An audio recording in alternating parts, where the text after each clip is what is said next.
Welcome back to another episode of Student of the Game. We're going international today. I've got a really fun guest, Anita Phillips, lawyer, consultant, coach, and she has something coming up that I can probably assure most people listening to this, most people you know, have never attempted. Anita Phillips, welcome to the podcast. Thanks, Brad. Good to be here. Thanks for the opportunity. Absolutely. Love your accent. Appreciate you being here. So real quick, this is going to sound weird, but Anita and I share a brother, but aren't brother and sister. So I'll let you sit on that a little bit. But in September, there was an episode coming to America with Greg Johns. He was the international student that came to our home and lived. And this is Greg's sister, Anita. Anita, happy to talk to you. This episode is for people that think they have goals, but maybe should have bigger goals. Or maybe you have a goal that is so big, it kind of scares you. Maybe you want to do something that when you tell your friends and family, they think you're nuts. Today, we want to challenge the listener with just really, really, really big goals, not average goals. But the question that I like asking my team, the question I like asking people on the podcast, questions that I like asking my family members, wouldn't it be amazing if? And then let's fill in that blank. Anita, you're about to do something. I read this, by the way. You're about to do something that on the website of this race you're about to embark on, it says each competitor must have personal accident insurance covering search and rescue costs in France, Italy, and Switzerland. The listeners want to know more. So you have to have insurance on search and rescue. So tell the listeners a little bit about who you are, where you grew up, what you're doing now, and let's get into this conversation.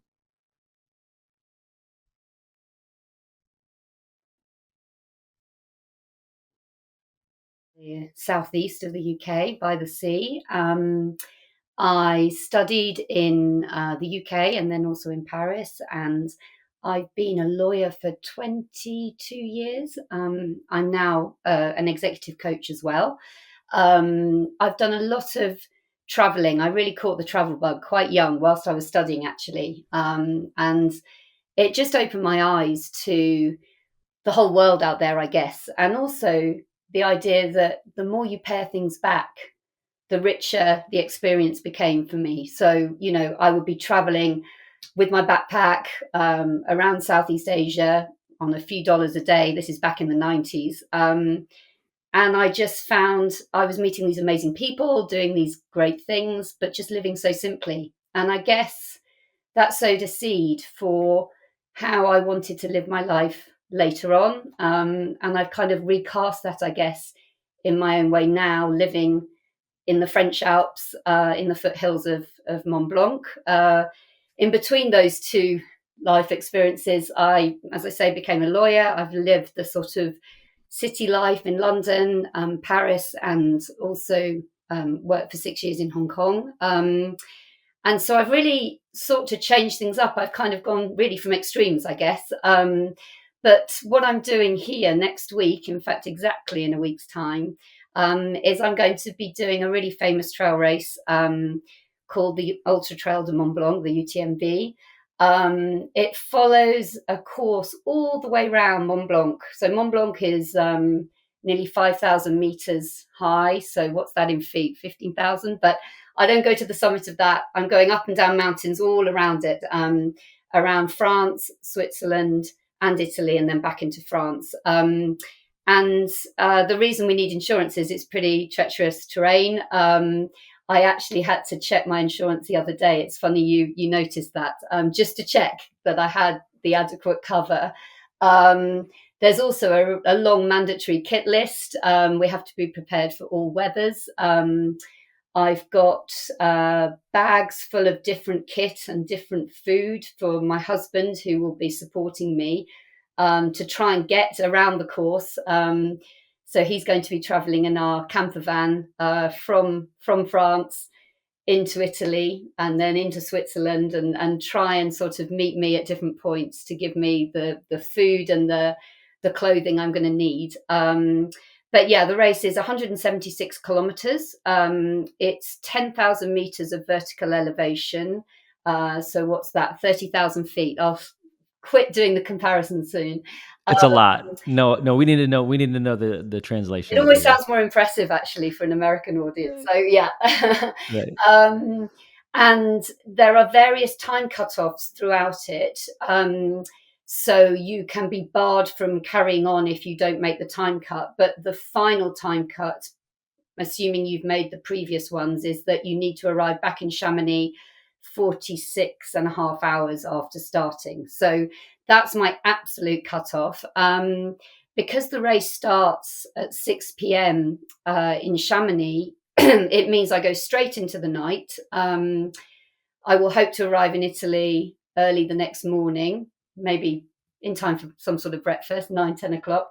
And then I go on to get into Switzerland, and then back into France. So I have to do 2 nights, and that's what's tough because it's 2 nights with no sleep on my feet, going up and down mountains. So yeah, it's a pretty big challenge. And I suppose I should add that I'm 48. I only started trail running a few years ago. I did my first trail race 3 years ago. I got into it when we moved here. I was never really sporty. That was always my brother's bag. He was the sporty one.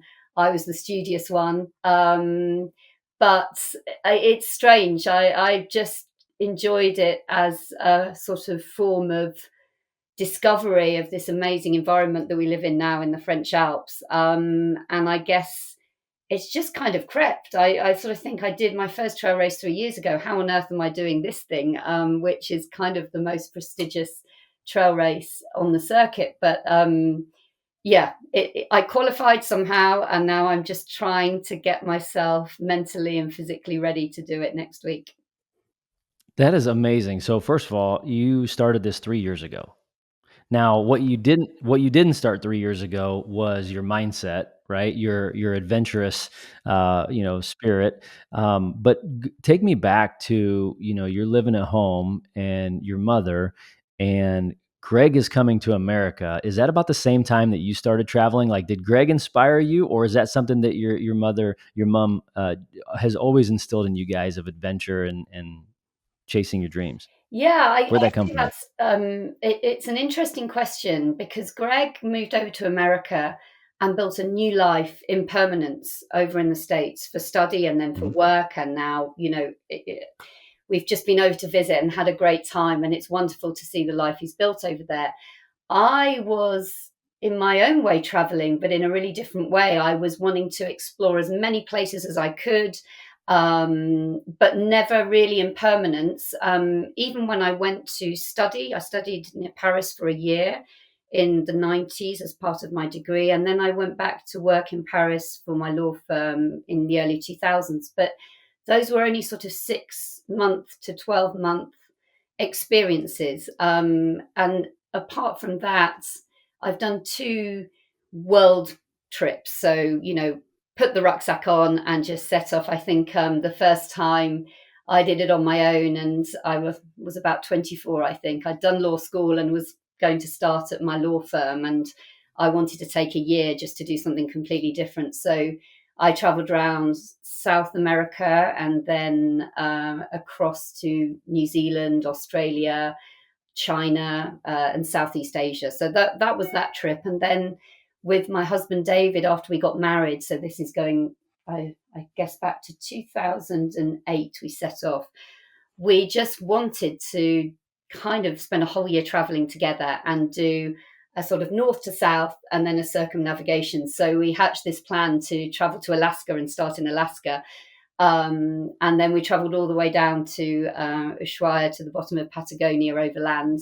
And then we set off on trains across Europe. We came back to London and set off on trains as far as Beijing, and then went to Japan, New Zealand, Australia, and then we did a huge trip all across the States. We bought a 1986 Ford 150 pickup truck in San Francisco. It wasn't very reliable, but it was a cool experience to travel across the States in that. Well, I think that was a time when you guys came through and there was a 3-on-3 basketball tournament David played with us on it. I Is think that it? that's still imprinted on my husband's memory. Well, he was a champion. I do know that. He has won a championship basketball tournament. So, Yeah, I'll have to remind him of that. I think that might be thanks to his teammates, not so much him. yeah, yeah, we'll agree with that. Um, okay, so first of all, I I am so inspired listening to your story because so many of us, I think, just get caught up in the cyclical day to day of like, well, my kids go to school here and they're going to go here for 8 years or 9 years or 12 years, and this is where I'm going to live. And the thought of just picking up and starting over from scratch each time, that takes something inside of you and inside of you both that most people don't understand. But there's so many similarities too. It's like, when I got into real estate, I had no idea where I was going to be 21 years later. We've started our own company. There's investment properties. There's groups that we've been a part of. There's travel that we've been a part of for our business. But all of it at the moment felt like risks. I just talked to my team yesterday about associations and groups, and who are you associated with? What groups are you a part of? And first of all, what you're about to do, Anita, is there's no comparison to what I'm about to say. I'm telling my team, let's take some risks and go be part of a new group, a new association. Go put yourself out there and go meet some people. And here you are traveling all across the world. So there are some similarities, as you break it down, there's some similarities. And at the end of the day, I think you have to believe in yourself. You have to take some risks, and you have to own it. And you have to have this vision. So I want to get into the podcast a little bit where we talk about, mastering the fundamentals. Let's talk about the fundamentals to what you're doing. Let's talk about falling in love with practice. Like you've done so many different things. How do you fall in love with, what are you falling in love with? Are you falling in love with the travel, the adventure? Is it the people? Is it the experiences? And then ultimately winning at the game of life and what that looks like. But your background is one that is definitely admired. We could probably talk the entire hour just about your experiences and how fun those are. I'm going to introduce you to another friend of mine, Scott, with a podcast, Inspire Campfire, because he talks about some amazing, amazing adventures, and you would fit right in there. But let's get into mastering the fundamentals. Fundamentally, okay, we're talking to small business owners here. Fundamentally, what does it take to understand living a big life, setting big goals, taking risks, going after the adventures? Maybe we're talking to that person who's stuck right now, who's kind of been in their job for 3 years, 4 years. You just started trail running 3 years ago. Maybe somebody's been in their job or their career for 3 years and they just haven't had that breakthrough yet. What are the fundamentals that you usually talk about when it comes to, living the life that you're living right now? Okay, well, I think the very first one, and this can sometimes be quite hard because we have a natural tendency to be hard on ourselves, but the first one I think is to have self belief. And we don't need to have much, but I think if you're setting big goals or there's something that you've, had that you really want to do or you want to change up, or it could be to do with work, it could be to do with a hobby, it could be to do with sport, it could be to do with a relationship, but something you want to change or go after or do, you've got to have some self belief about it. And I do think that we can all draw on a bank of experience. And that doesn't have to be in the same sphere at all. In fact, if you're going after something big, a big change, it's very likely not going to be in the same sphere. This is going to be unknown territory. But I really believe that if people can just allow themselves to open that door, just nudge it open and go, yeah, I'm going to back myself a little bit here and have the self belief. And I was reflecting on this, and I think there are two life skills that many adults experience that I think we could draw on. There's one which is driving. If you think about it, driving is totally an example of going out of your comfort zone. I mean, it's a multifaceted, high risk, skill. And yet most of us learn to do it. And we don't just learn to do it, we learn to do it without thinking, because we do it so much. And we get good at what we do, and what we do, we become. And I think we have to just make sure that what we're doing is what gives us passion, and, it's what we want to do. But going back to the driving example, you learn at 17, it's normalized. We don't really think of it as such a dangerous skill because everyone's doing it. But actually, taken in isolation, I think, if you were to tell someone you're going to learn to do all these things at the same time and drive down the street and actually avoid an accident and injury, to yourself and others at 17, people would go, really? Can I do that? But people do. And the second one, I think this is for the female listeners, is childbirth. I mean, I think childbirth is the absolute prime example of going into the unknown and doing something that is unlike anything else, at least for the first time. Yet again, it's socially normalized, and many women do it. So I think those are two examples that are very generic. I think everybody has their own examples of things they have done, and that could be in a completely different sphere, as I say, but just to give you that self-belief. Yeah, before we go to the next ones, Anita, I wanna interject here for a second. So what I took out of that is when a lot of times we don't have confidence if we haven't done something big, right? Like we're asking people to think big right here, and a lot of people haven't experienced maybe some of the things that you have. What's big to you may be different for somebody else. I remember hearing the women's basketball coach at Duke University, Kara Lawson, talk about handle hard better, and she talks about life doesn't get easier. When you go from one thing to the next, when you're in practice as an athlete, it's not easy. When you have kids, it's not easy. When you start a business, it's not easy.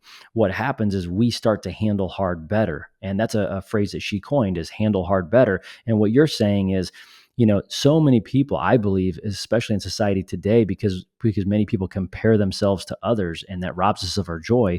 When you compare yourself to others, you lose that self-belief, because now it's a mindset of lack of what I don't have. But what I heard you say, which I think is gold, is sometimes self-belief can be just in going back and remembering some of the hard things you've been through, and you're still here. You've made it here. And so handling hard better is a mantra that talks about, fundamentally, self-belief is critical in setting big goals. I love that. Keep going, but I Yeah, wanted to make so sure that the people knew that you don't have to do big things to have self-belief. Go back and look at the hard things you've already done. yeah, I completely agree, and I like that, handle hard better. I'll be thinking of that next week, actually. For those that just joined us on the podcast, or listen halfway through, exactly a week from this recording, and possibly when you're listening to this, Anita will be in a massive race, and we wish her the best of luck. So we're talking about mastering the fundamentals right now, and the first one's self belief. And I know you have self belief on that race. So let's keep talking about the fundamentals. Yeah, the second one I think is that most big goals require a time investment. And how many people do you know have said, "Oh, I just didn't get that done," or "I didn't have time to run that marathon," or to go for that job. Life gets too busy and there's too much in the way. And I have to say, for me, when I found out I qualified for UTMB in January, I did an audit of my life at that point, and I was doing 20 to 30 hours a week legal consultancy work on a big case and public inquiry in the UK. I was doing voluntary work here in the ski resort. I was helping manage. We've got a small rental here next door, so running that. I was also finishing my coaching diploma and looking to build my coaching business. And I also really wanted to carve out that precious time with family that was so integral to our move to France. And so it was non-negotiable. And the maths just didn't lie. I thought, well, I can't suddenly add 20 hours of training a week, which is really what it's been. So I actually made the decision to click pause on the legal work at that point. Now, that might seem a strange decision because that's my income stream, right? It wasn't an easy decision. And I had to back myself to do it. That I could make the life adaptations to make it work financially, but also that I could back myself, that I could step back into that work, having clicked pause, at some point in the future if I want to.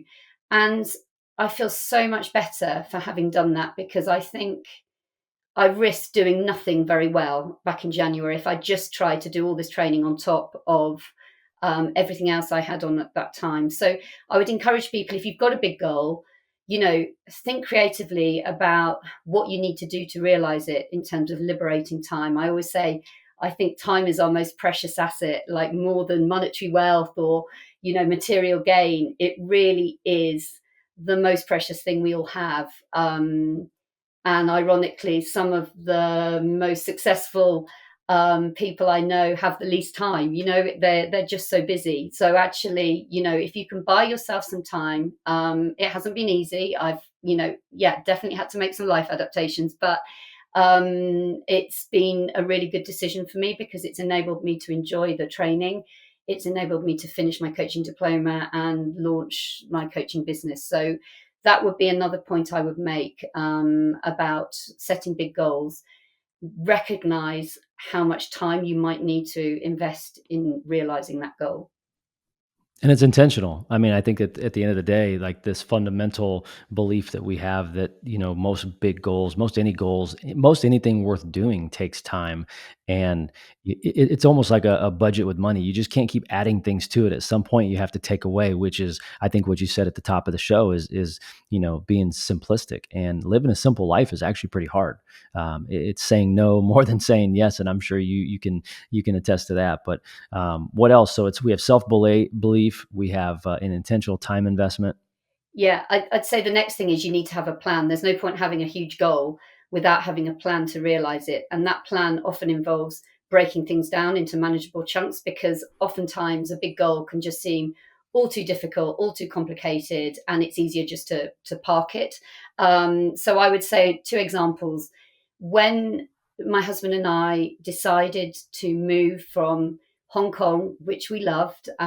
We had great careers over there. We had a great life. Our kids were thriving. They were 6 and 8 when we left, but we just felt we owed it to ourselves to at least see whether we could make a go of it living here in the French Alps. We bought a little holiday home a few years prior to that, which we were visiting, but we didn't really know anyone in France. The kids didn't speak French.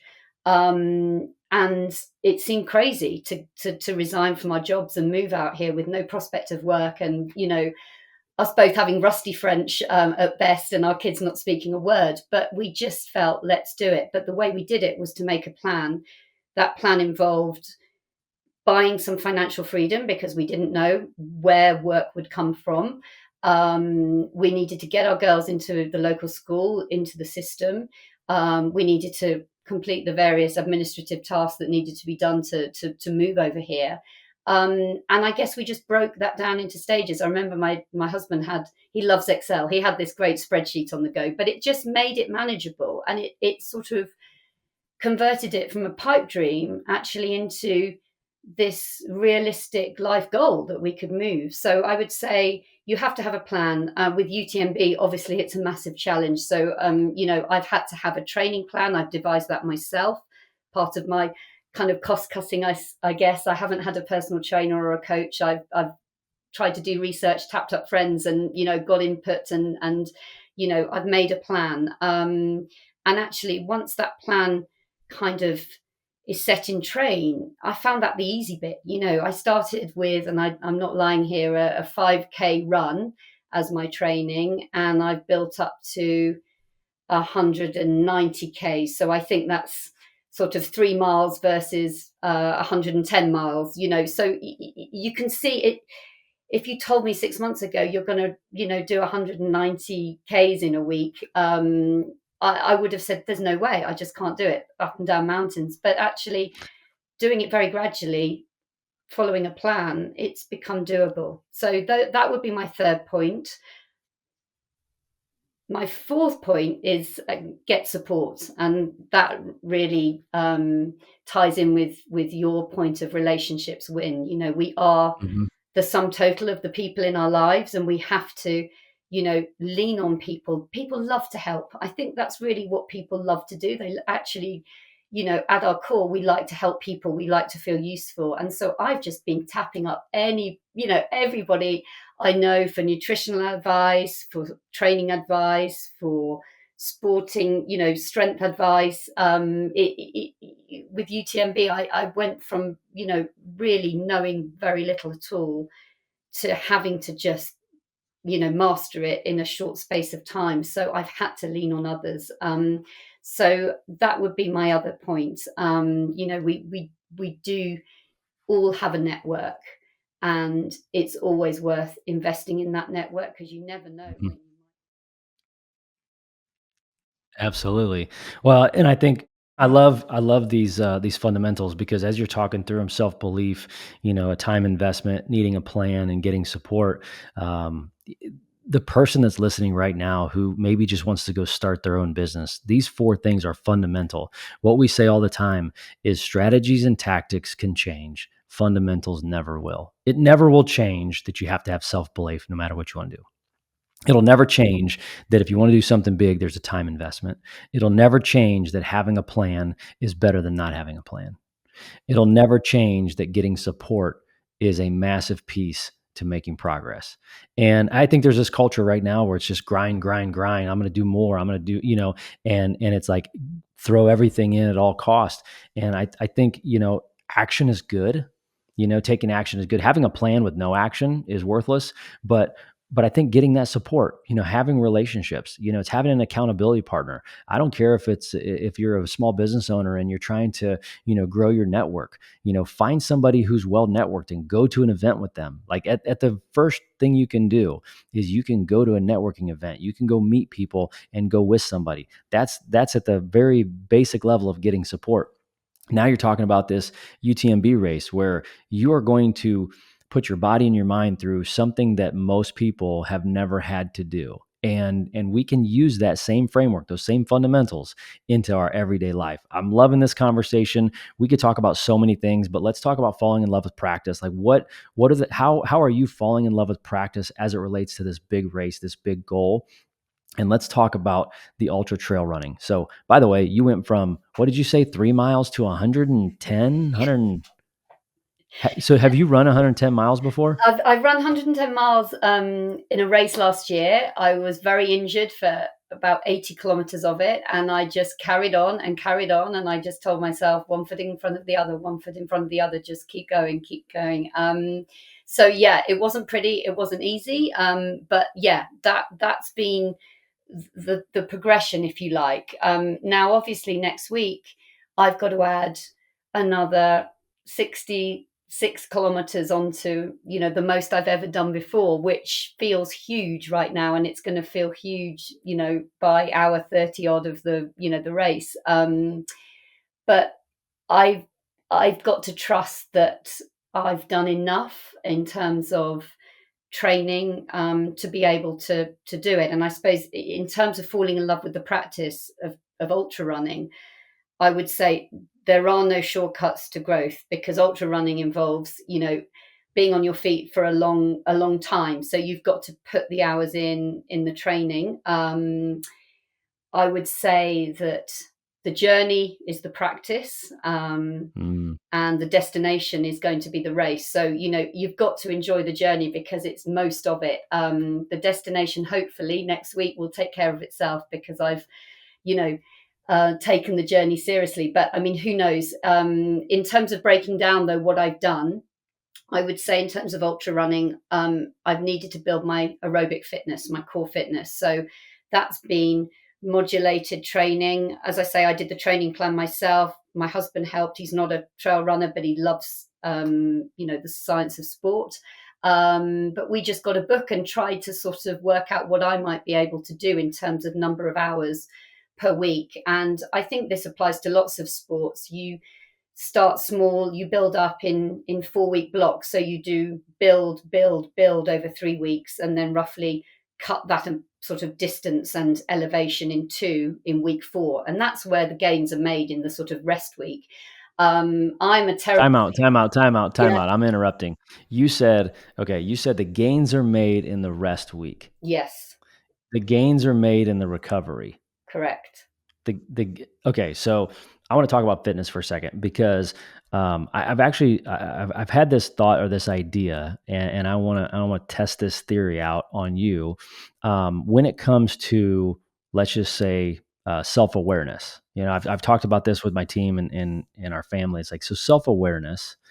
What's fitness mean in your relationships? Okay, fitness in your relationships to me is the amount of recovery time. So here's what we're going to do. Anita, you and I are going to go out and we're going to run 3 miles, and maybe I run faster than you. Probably will. And then after, Basketball. and then after 3 miles, I'm going to be sore and I'm ready to stop and I need to rest for a day. And after 3 miles, I just beat you in 3 miles, but you're ready to run another three. To me, the shorter the amount somebody needs to recover tells me how fit they are. And so from a self-awareness, if you're managing a team or you have, people you're working with or you lead somebody, which is everybody here, you either lead your family, your coworkers, your friends, you lead somebody, you have to have self-awareness. And I believe fitness in your emotional intelligence, fitness in your self-awareness is the amount of time you need to recover. For example, I say something to my wife, I shouldn't have said it. And instantly, or within a couple minutes, I'm like, "Hey, I'm sorry, I didn't mean that." When I was younger, maybe it took me a day to realize I actually did something stupid or something foolish that I shouldn't have done. So when you're talking about fitness, you just said, "Okay, I'm gonna ramp up and then I'm gonna recover. I'm gonna slow down." And that actually builds strength and it builds endurance. And so to me, if you're thinking about a business and your hair's on fire, you have too many things going on, the world is just moving too fast, stopping and slowing down, spending time to think, something that we called forced reflection actually makes you go faster. Simplifying your life makes you go faster, makes you stronger. I love that point. I could talk about that forever, but I want to get back to your trail running here because I think there's so many similarities. So fitness is a big part. If I go back and look at my business, sorry to keep going on this for a second, but I've gone back and I've looked and I've showed my team this. Everybody wants to grow their business. Everyone wants to grow, grow, grow, every year, 10%, 20%, 30%. I want to grow at just the sake of growing. Um, I want to go back and look at the 21 years. I can actually see that there are about six plateaus, to be honest with you. There's about six plateaus where my business was flat. It was either flat or went down or something happened. And when I went and analyzed that, it's exactly what you're talking about.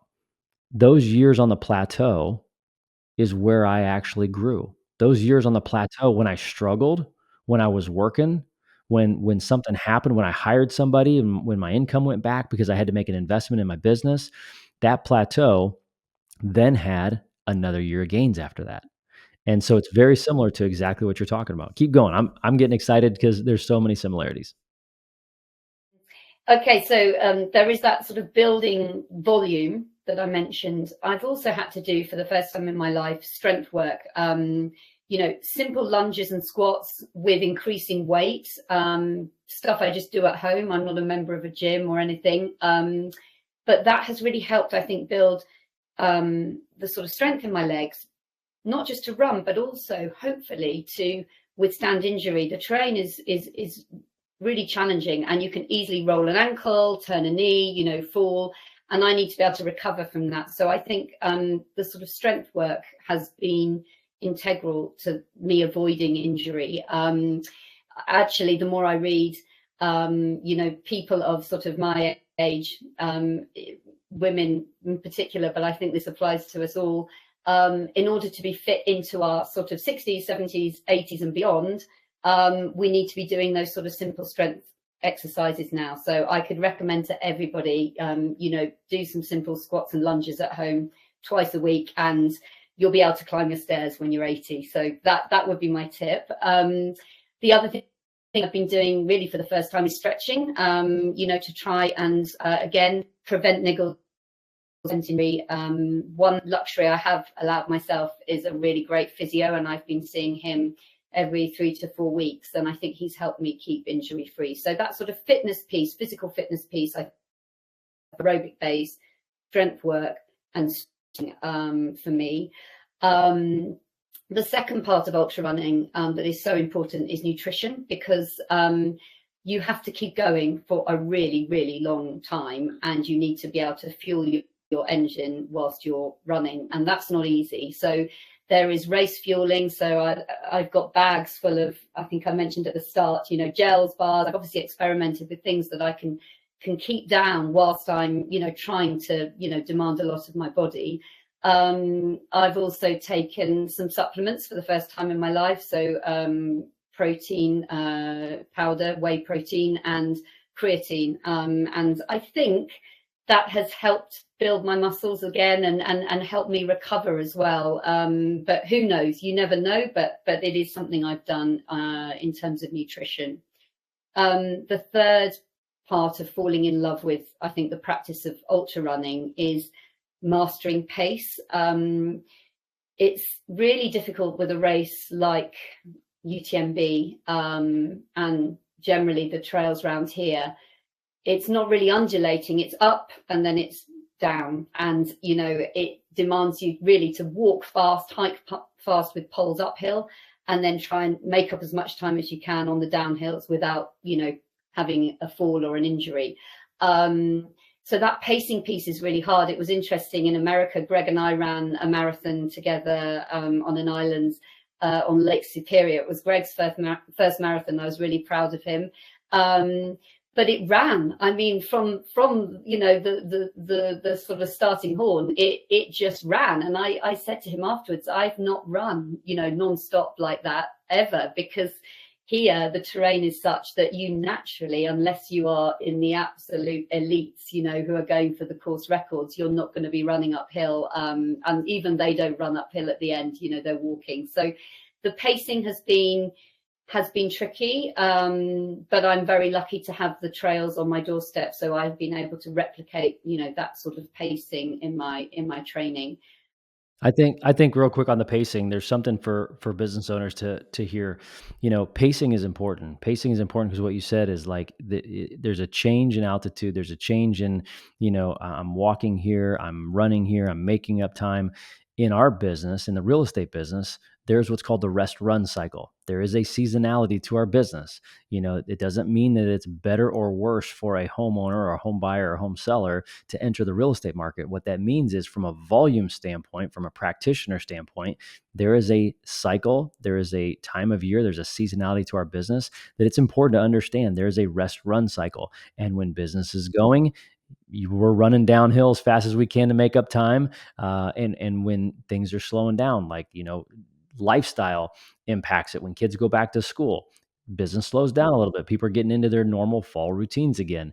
It's important to rest. And by resting now into the third and into the fourth quarter, I can run a little faster. And that's important to understand.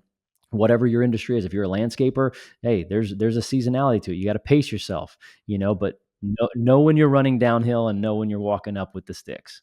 I like it. Yeah, and adapt, Yes. adapt your pace accordingly. Yeah.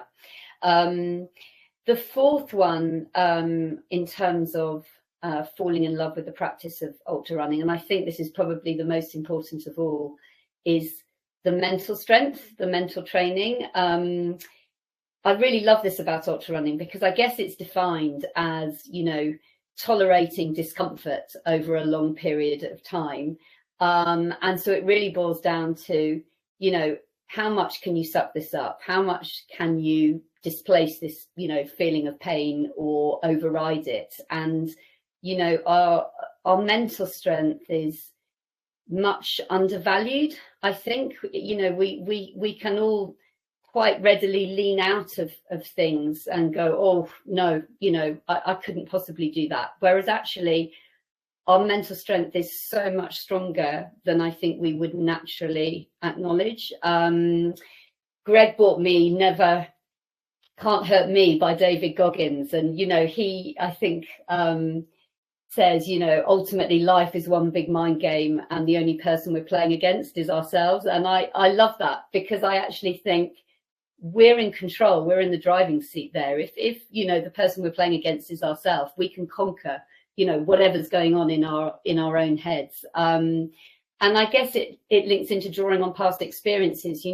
I don't have a bank of trail running experience, certainly at this length and this difficulty, to draw on to go, yes, I know I can do this. But what I can draw on is really tricky work projects or, challenging travel experiences that I had when I was traveling around the world and, 24, and, perhaps in situations that, could have turned out differently. Also, these life transitions, I'm at each stage going, well, I've done this, therefore, I've got to back myself that I can do this totally different challenge. And I guess, Brad, you say you draw on in your business your, youth spent playing sports and what you learned, in that capacity. And I guess for me, it's the reverse. I'm drawing on probably more of my experiences in study and in work, and trying to apply those now to sport. But I do think coaching for performance in sports and coaching for performance in business are actually very similar. And I apply this in my coaching model and framework when I'm working with clients. Ultimately, our performance in anything boils down to our potential, less interferences. And I love that kind of very simple equation. And actually, the interferences are often those going on inside our own head. And we just need to, have the strength to acknowledge them and to tamp them down. And to, I think as Abby, your sister, said on her episode, thoughts and feelings and beliefs are not facts. They are just that. They are thoughts and beliefs and feelings. They don't have to define us. They don't have to limit us. But if we do let them, define us, they do become facts. They become self-fulfilling. So, the mental piece is so important. And I didn't think that is translatable to anything we're doing in life, whether that's work, whether it's sport, whether it's relationships. The mental game is so important, but often so overlooked, actually, and under-nurtured. I love this. I could talk about this forever, Anita, with you, because I'm a firm believer in it. And we talk about this a lot with my kids, and we say, the body has limits, but the mind is limitless. And the body does have limits, but the mind is limitless. And so it's really important to get in that mind gym and to flex that muscle. And it's almost like Bannister's 4-minute mile. Sometimes we can get our limiting beliefs from other people's. Sometimes we can have unlimiting beliefs from other people as well. When we see somebody accomplish something and say, I can do that. And my goal at Noll Team Real Estate is to share with my team what I did to get to where I'm at in 21 years and have them do it in 10. They're not going to do it in 2. Nobody's going to do what I've done in 2 years, but in 10, if I can cut that down and help them out, I think that mental strength, sometimes we can rely on other people, or at least to unlock some more potential within us. And you just made some really good points right there. But for the sake of time, let's get into winning at the game of life. So, with what you're doing, I mean, you're well accomplished. You've had a phenomenal legal career. You've taken your family all across the country. You've put them in a position of discomfort. I think we've said this on the podcast before. Get comfortable being uncomfortable. And I think that that's what it comes down to. The more you can get comfortable being uncomfortable, the further you're going to go, the more you're going to be able to hit your goals. But when it comes to winning at the game of life, we talked about mastering the fundamentals, falling in love with practice, and you gave us so many good nuggets. Winning at the game of life. From the outside looking in, Anita, somebody would just think you're already winning. Like the things you're doing, maybe it scares somebody and they're like, no, that life isn't for me. But the lessons and the adventures, you are winning right now. And I want to affirm to you, I know this is going to air during your race, or people are going to listen to this after your race, but you are going to do amazing. Just because I can see it. I know your mindset. I know you've put the framework in. You're coaching yourself up. You have a great support system. So, kudos to you. And I just want to affirm that you're going to do amazing things. You believe in the process, and you definitely are a student of the game. And I'm glad you're on here today. But what does winning at the game of life look like for Anita? Well, first, thank you for that, because this all helps to kind of give me that self-belief. So thank you. But winning at life for me, it means spending precious time with family and friends. It means living a simple life in the outdoors. I love traveling around in our camper van and, just packing up the basics. I think that sometimes when I'm at my happiest, actually, and just camping wild somewhere. I mean, it's so not what my brother likes. We laugh about it. He would be in the lodge for sure. But I'd be in the camper van, in the pop top. And I think the third thing is doing meaningful, purposeful work. We all have to have purpose, and we can find purpose in many different ways. I mean, on paper, I've stepped back from my career and I've pursued other things, and I've compromised that. Actually, I'm earning less now than I did when I was a trainee solicitor back in London 25 years ago, which seems crazy, doesn't it? But actually, I feel my life is richer for it. So yeah, it's not for everyone, the path I've taken, but I guess I figured out it was for me. And I guess ultimately winning is when those things are in balance, when, I'm spending time with family and friends in the outdoors, and I'm also managing to juggle this, meaningful, purposeful work, which is now for me executive coaching and life coaching. And I think I've managed to build sufficient time and place freedom in those things. And, I work remotely with clients who were located all over the countries, and I'm able to do it from here. And so that's given me that flexibility, which for me is really important. Wow, that's awesome. Well, keep doing what you're doing. This has been selfishly, this has been fun for me catching up with you. And so this podcast has been built off of relationships win. To do what you're doing, to pick up and just move to a new country, to move to a new setting. The girls were, what'd you say, 6 and 8, your kids, and so to to to go somewhere where you don't have relationships, you have to invest in that community. A sense of community is also what gives us purpose. So as we talk, relationships win. And the kids these days say, give this woman her flowers, which is the accolades and the appreciation that we share with you. So I'm going to give you some flowers for a second for jumping on this podcast and talking to me. I'm going to give you some flowers for this race. You need to be celebrated. You are celebrated. You're a queen. I appreciate it. But in the game of life, we believe relationships win. Who is somebody you want to send some virtual flowers to? Who's somebody that's been in your life that has helped you get to where you are today? Okay. Well, number one, it has to be David, because, we are on the same page when it comes to these big life changes. We can squabble about tiny things, but when it comes to the big stuff, we've really been, together. And I think that's enabled us to make those changes and switch life up just as they've kind of got comfortable.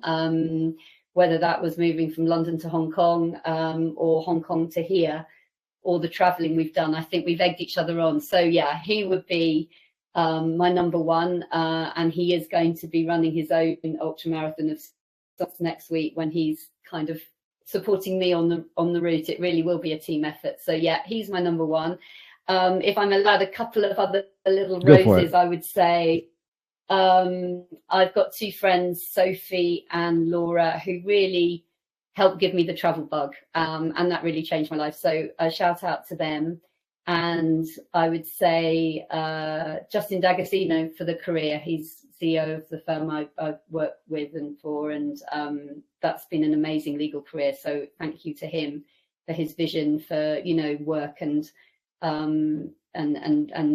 what the career can be. And then in terms of the trail running, 3 girls here, Tamsin, another Sophie, and Steph, they really helped me with it.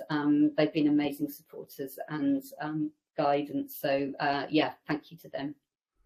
Well, that's awesome. Thanks for the shout outs. And what do they say? You can go fast alone, or you can go far with a community, and you're going far. So from student to lawyer to consultant to coach to ultra trail runner, you have accomplished a lot, and I know you. I know you well enough to know that you're not done yet. And so my encouragement is you just keep going, keep being a light for people. Thank you for being on the podcast. How can the listeners help you out, Anita? How can people help you out, whether it's with your coaching business or projects that you're working on? How can we follow you, connect with you, and how can the listeners help you out? Okay, thanks. Well, first thing, I'm actually fundraising as part of this race. A London friend, her daughter has been ill for 4 years, and I'm raising money for her special name trust, which is part of the Children Cancer and Leukemia Group charity. And I have a Just Giving page. It will be open for the foreseeable. It's not going to end next week, and it will be open. But it's a Just Giving page. Anita Phillips, I think it's UTMB 2024. You can find it. But yeah, that puts everything in sharp relief when I think about, what they're doing, and the challenges they've got in their day-to-day life. So Mm. that would really help me. Otherwise, I love meeting people, whether it's virtually or in person. If you've been interested or have any questions about what we've discussed today, then you can find me on LinkedIn.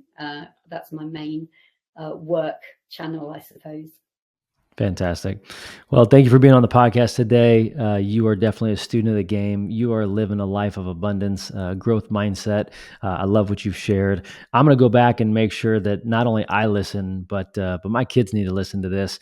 And I keep saying, I don't know how my wife and I would feel if Lindsay and I get approached by our children saying, "I want to travel the world," and they're 17 and may or may not be coming back. I would have to wrestle with that a little bit. But at the end of the day, I think what we're talking about here is just living a big life, setting really big goals, having a framework for it, and then if they have a community around them. I don't think greatness can happen in isolation. I think it has to happen inside of a community, and you've shared that today. So, thank you for being a guest. This is another episode of Student of the Game.